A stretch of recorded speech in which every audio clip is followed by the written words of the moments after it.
Shalom, Assalamualaikum warahmatullahi wabarakatuh. Yang saya hormati Ketua Yayasan Universitas Pembangunan Indonesia beserta Rektor Universitas Pembangunan Indonesia dan dosen-dosen yang ada di Universitas Pembangunan Indonesia. Saya terima kasih atas kesempatan yang diberikan kepada saya. Saya akan mempresentasikan makalah saya yang berjudul Ekonomi, Moneter, dan Perbankan. Namun sebelum saya akan mempresentasikan makalah saya akan memperkenalkan diri. Perkenalkan, nama saya Franciscus Ricardo Silangen. Saya kuliah di Universitas Pembangunan Indonesia. Jurusan atau fakultas yang saya ambil pertanian, program studi agribisnis semester 6. Dan sekarang saya akan mempresentasikan makalah saya yang berjudul Ekonomi, Moneter, dan Perbankan.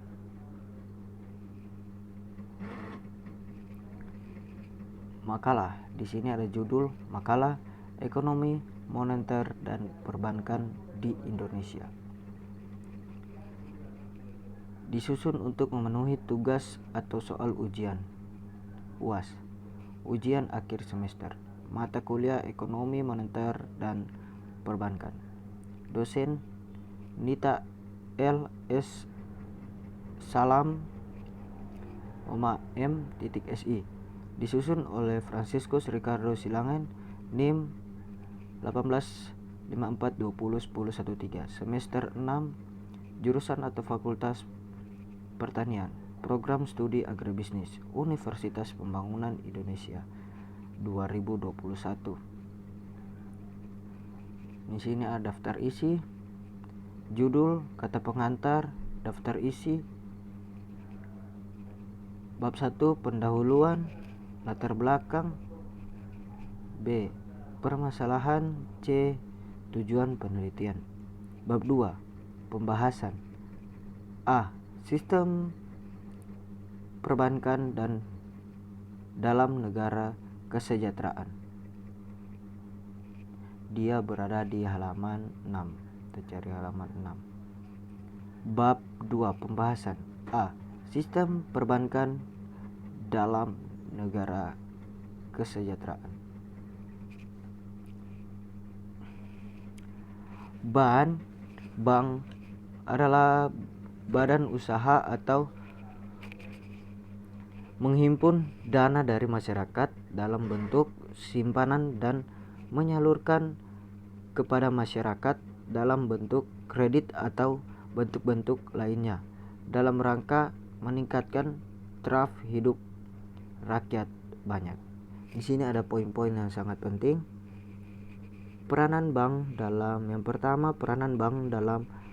perekonomian. Kedua, alokasi dana dalam kurung fungsi intermediasi tutup kurung. Ketiga, layanan lalu lintas pembayaran. Keempat, transmisi kebijakan moneter.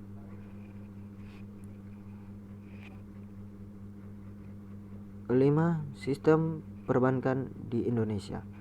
Poin yang pertama, A transmisi di Indonesia diatur dalam UU nomor 7 tahun 1992, diubah dengan UU Undang-Undang nomor 10 tahun 1998 tentang Indonesia meliputi sebagai berikut. Yang pertama, perbankan di Indonesia dapat dikelompokkan menurut jenis, bank umum dalam kurung BU dan bank perkreditan rakyat dalam kurung BPR menurut kepemilikan. Yang kedua, bank milik pemerintah dalam kurung bank Pesero. Yang ketiga, BPD memiliki pemerintahan daerah. Keempat, bank swasta nasional. Kelima, bank asing. Keenam, menurut ruang lingkup kegiatan dan bank devisa dan bank non devisa. Yang kedua, masuk dalam B, Bank Indonesia.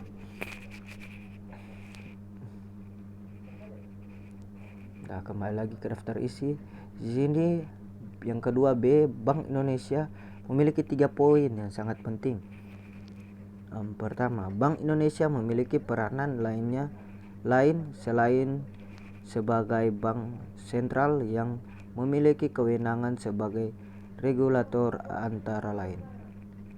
Yang kedua, B, Bank Indonesia sendiri yang pada hakikatnya menurut esensi Undang-Undang Nomor 23 Tahun 1999 tentang Bank Indonesia meliputi. Ketiga, C, tujuan dalam Undang-Undang BI Bank Indonesia adalah, kita masuk dalam pembahasannya.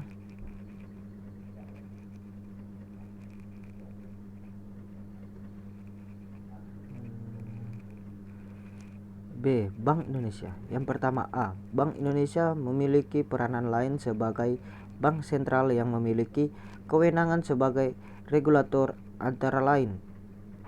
Yang pertama, 1. Peranan bank di Indonesia sebagai lender of the last resort. Yang kedua, kebijakan nilai tukar. Jadi kewenangan Bank Indonesia dalam melaksanakan kebijakan nilai tukar ini antara lain dapat berupa. Yang berikutnya, dalam sistem nilai tukar tepat berupaya devaluasi atau revaluasi terhadap mata uang asing. Yang berikutnya, yang keempat, dalam sistem nilai tukar mengembangkan berupa intervensi pasar. Yang berikutnya, yang kelima, dalam nilai tukar mengembangkan terkendali berupa pendapatan nilai tukar harian serta lebar pita intervensi. Yang keenam, kewenangan dalam mengelola cadangan devisa, termasuk dalam Bank Indonesia. B, Bank Indonesia. Yang ke poin yang kedua, Bank Indonesia sendiri. B, Bank Indonesia sendiri yang pada hakikatnya menurut esensi Undang-Undang Nomor 23 Tahun 1999 tentang Bank Indonesia meliputi sebagai berikut. Yang pertama, secara yuridis Undang-Undang Bank Indonesia merupakan landasan yuridis bagi independensi Bank Indonesia, di mana dalam Undang-Undang Bank Indonesia dimuat elemen-elemen seperti situs dan kedudukan, tujuan dan tugas serta manajemen dan personalia dari independensi Bank Indonesia. Yang kedua, secara struktural institusi Bank Indonesia berada di luar pemerintahan sehingga dalam melaksanakan tugas dan fungsinya bebas dari campur tangan pemerintah atau pihak-pihak lainnya. Termasuk dalam C, tujuan undang-undang bagian B, poin yang ketiga yaitu C. Tujuan dalam Undang-Undang BI Bank Indonesia adalah Bank Indonesia difokuskan pada menjaga kestabilan nilai rupiah yang tercermin pada laju inflasi yang rendah dan kestabilan nilai tukar, dan untuk meliputi sebagai berikut. Yang pertama, tugas yang dilaksanakan harus independen dalam pelaksanaan tugas tercermin dari larangan bagi pihak lain untuk melakukan segala bentuk campur tangan terhadap pelaksanaan tugas Bank Indonesia, termasuk di Bank Indonesia. Yang poin yang keempat, manajemen Bank Indonesia yaitu Dewan Gubernur yang sepenuhnya berwenang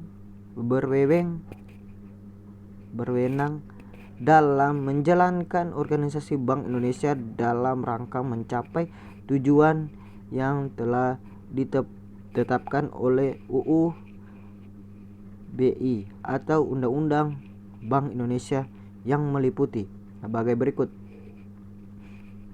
Yang pertama, independen dalam bidang anggaran terlihat dalam ketentuan pasal 600 UU BI atau Undang-Undang Bank Indonesia, yang menyatakan bahwa anggaran Bank Indonesia ditempatkan oleh Dewan Gubernur. Yang kedua, transparansi dalam melaksanakan tugas Bank Indonesia dituntut untuk lebih transparan dan bertanggung jawab, yang berwujud dengan pertanggungjawaban kepada publik. Kita masuk dengan poin yang termaksud bagian kedua B Bank Indonesia. Poin yang ketiga C, teori termasuk di bagian yang ketiga, yaitu C, teori negara kesejahteraan. Perkembangan pemikiran mengenai hukum dikenal dua kelompok negara hukum, yakni negara hukum formal dan negara hukum material. Negara hukum material ini dikenal juga dalam istilah welfare state atau negara kesejahteraan. Negara Kesatuan Republik Indonesia juga mengangkut faham negara kesejahteraan sebagaimana diatur dalam pasal Undang-Undang pasal 33 Undang-Undang Dasar Negara Republik Indonesia tahun 1945 beserta dengan perubahannya UUD 1945. Kita masuk dalam, mungkin sampai di situ cukup. Kita masuk dalam bagian C, teori negara kesejahteraan. Di sini di teori negara kesejahteraan ada bagian pertama yang sangat penting, yaitu A, negara yang menganut konsep negara kesejahteraan dapat mengemban 4 fungsi, yakni sebagai berikut. Yang pertama, the state as provider (negara sebagai pelayan). Yang kedua, the state as regulator (negara sebagai pengatur). Yang ketiga, the state as reneur (negara sebagai wirausaha). Yang keempat, yang terakhir, yaitu the state as umpire, negara sebagai wasit. Kita lanjut yang berikut. Masuk di bagian C, itu yang poin yang kedua, yaitu B, politik hukum yang bersifat temporer adalah kebijakan yang ditetapkan dari waktu ke waktu sesuai dengan kebutuhannya. Inilah yang dimaksud sebagai salah satu bagian dari politikum hukum yang bersifat tetap. Kita lanjut lagi.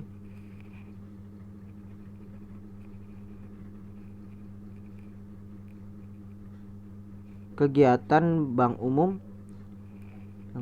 Bank umum merupakan bank yang paling banyak dan luas kegiatannya mencakup sebagai berikut. Yang pertama, menghimpun dana dari masyarakat dalam kurung funding berupa giro,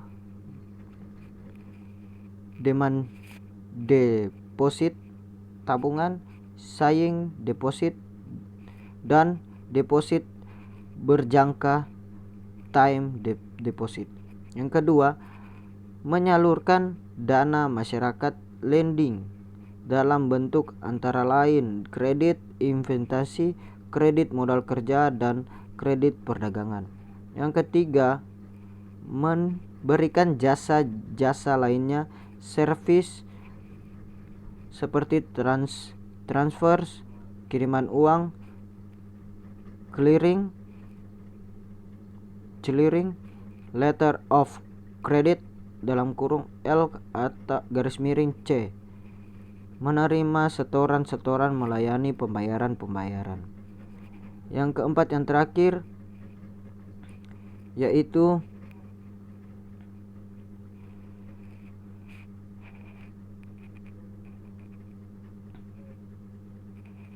kegiatan di pasar modal, penjaminan emisi underwriter,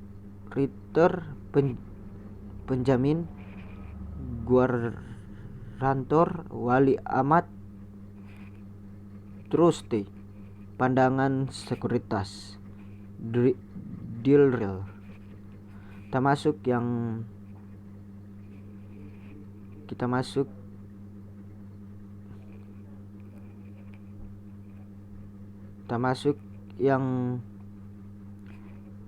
keempat, yaitu poin yang keempat, yaitu D, teori keadilan Pancasila. Di sini ada A, nilai dasar hukum keadilan sosial terhadap dalam pembukaan Undang-Undang 1945. Penjelasan Undang-Undang 1945 sebelum perubahan dimukakan negara hendak mewujudkan keadilan sosial bagi seluruh rakyat Indonesia. Kita lanjut. B, Pancasila di bagian D, poin yang kedua, yaitu B, Pancasila juga sebagai sistem ekonomi lazim disebut sistem ekonomi Pancasila. Sistem ekonomi Pancasila mencangkup pada setiap sila sebagai berikut. Yang pertama, roda kegiatan ekonomi bangsa digerakkan oleh rangsangan ekonomi sosial dan normal. Yang berikutnya, yang kedua, seluruh warga masyarakat bertekad untuk mewujudkan kemeratan sosial, yaitu tidak membiarkan berkembangnya ketimpangan ekonomi dan kesenjangan sosial. Yang berikutnya,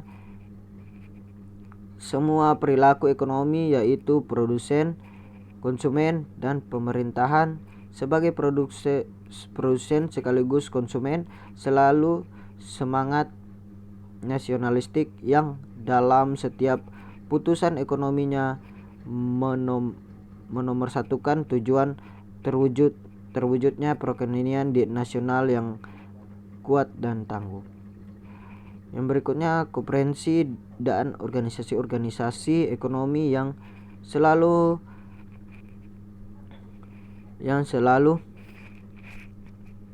mendapatkan kerjasama dan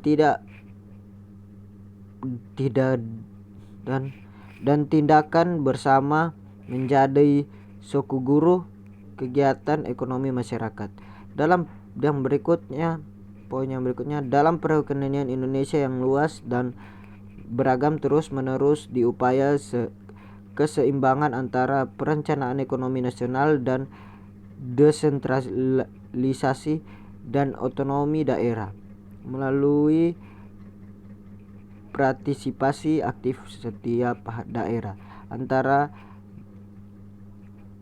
main kendali ekonomi berjalan sehingga menghasilkan keadilan sosial bagi seluruh rakyat Indonesia. Mubaryato membedakan keadilan sosial dengan ekonomi. Di sini C, menurut Pancasila adalah berdasarkan asas bersamaan kekeluargaan yang bersendikan keadilan arti walaupun terjadi persaingan namun tetap dalam kerangka tujuan bersama sehingga tidak terjadi persaingan bebas yang mematikan. D, dasar filosofis sistem ekonomi Indonesia adalah Pancasila dan dasar konstitusionalnya adalah Undang-Undang 1945 atau UUD 1945. Tepatnya pada pasal 23, pasal 27, pasal 33 dan pasal 34 UUD 1945. Kita lanjut, cukup sampai situ saja karena masih panjang. Demokrasi ekonomi Indonesia tertuang dalam pasal 33 ayat 2 dan ayat 3 Undang-Undang 1945 yang berbunyi, cabang-cabang produksi yang penting bagi negara dan menguasai hajat hidup orang banyak dikuasai oleh negara. Kita cuman ambil yang penting-pentingnya saja. Terlanjut lagi. Di sini ada E, teori hukum pembangunan. Mochtar Kusumadja memperkenalkan teori hukum pembangunan. Di sini ada fungsi hukum dalam masyarakat Indonesia sedang membangun tidak cukup untuk menjamin kepastian dan ketertiban. Masuk dalam A, filosofi pembangunan nasional adalah pembangunan manusia Indonesia seutuhnya yang berdasarkan pada falsafah negara Republik Indonesia. Asas pembangunan nasional terdiri dari, yang pertama ada 3 bagian. Yang pertama asas kemanfaatan, yang kedua asas keadilan dan asas kepastian. Yang pertama asas kemanfaatan digambar oleh Rochelle Pond sebagai berikut. Law as tool of social engineer, yang artinya hukum dapat digunakan sebagai satu sarana pembaharuan untuk membentuk, membangun, merubah hukum sebagai saran rekayasa sosial. Kita cuman ambil penting-pentingnya. Asas keadilan digambarkan oleh Gustav Radbruch menyebut keadilan, kemanfaatan dan kepastian hukum sebagai 3 ide dasar-dasar atau 3 nilai dasar hukum. Yang ketiga, asas kepastian digambarkan oleh Ahmad Ali tidak menyetujui sepenuhnya pendapat Gustav Radbruch sebagaimana dikatakan penulis sendiri sependapat untuk mengatur asas prioritas tetapi tidak dengan telah menetapkan urutan prioritas seperti apa yang diajarkan Bruns. Di sini ada penutup dan kesimpulan. Ada juga sini daftar pustaka. Cukup sekian makalah dari saya. Cukup sekian presentasi dari saya, dan saya mengucapkan terima kasih kalau sudah mendengarkan atau memahami isi dari presentasi makalah saya tadi, dan juga saya mengucapkan terima kasih kepada orang-orang dan teman-teman yang sudah membantu saya, kasih masukan untuk saya atau membantu membuat makalah saya ini.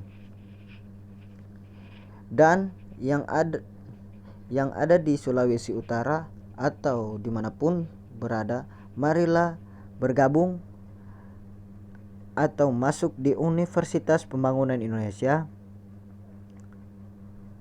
yang berada di Manado, Sulawesi Utara, dan ambil jurusan pertanian program studi agribisnis, karena jurusan kami sudah masuk akreditasi B. Cukup sekian dari saya. Jika ada yang salah dari tutur kata saya, mohon dimaafkan. Saya Franciscus Ricardo Silangin. Terima kasih. Assalamualaikum. Shalom. Assalamualaikum warahmatullahi wabarakatuh.